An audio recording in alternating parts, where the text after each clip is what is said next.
As you may recall, several days ago, there was a case of several U.S. fighter jets harassing an Iranian flight. This was a passenger flight. This was not a military flight. This was civilian aircraft. It was an airliner transporting people from Tehran to Beirut in Lebanon. As a result of the harassment, the planes came close to one and forced them to land.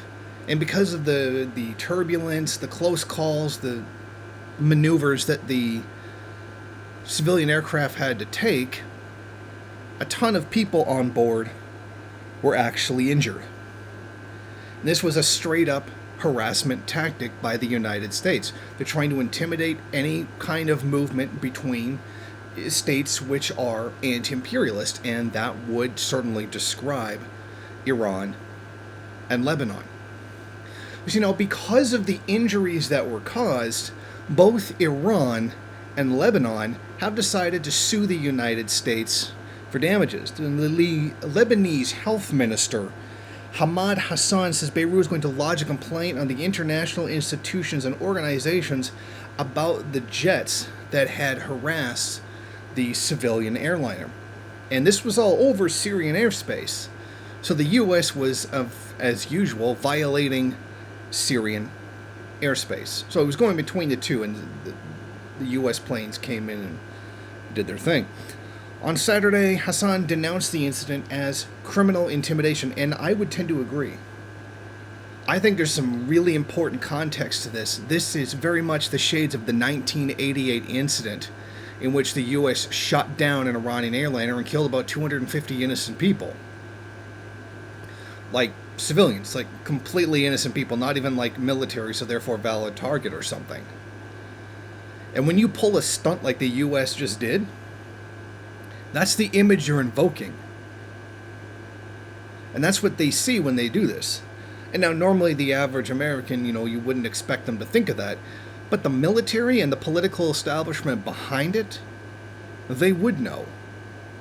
And that is exactly their intention, if you ask me.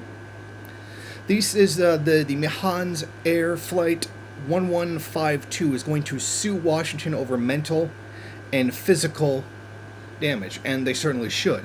Now, do I honestly think that this is going to be successful?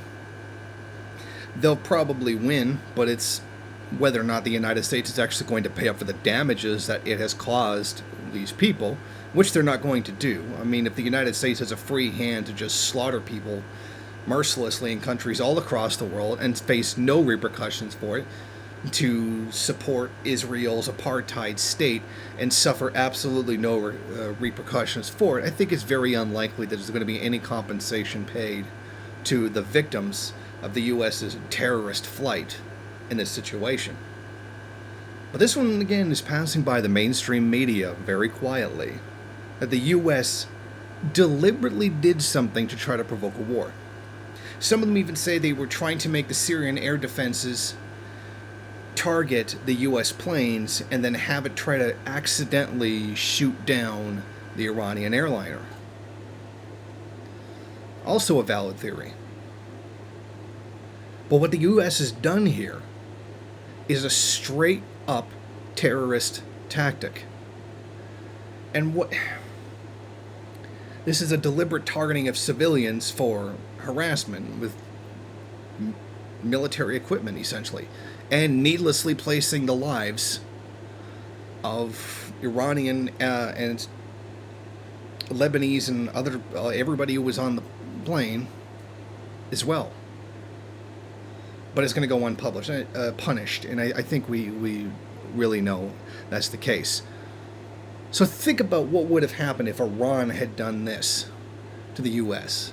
Imagine the outrage that'd be flying out of the White House from this, the condemnation of terrorism that would be occurring.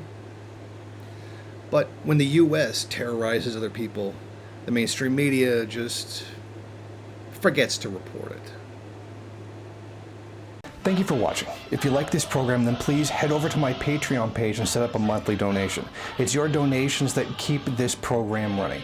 Also, if you would like, please rate, comment, subscribe, and share in various social media.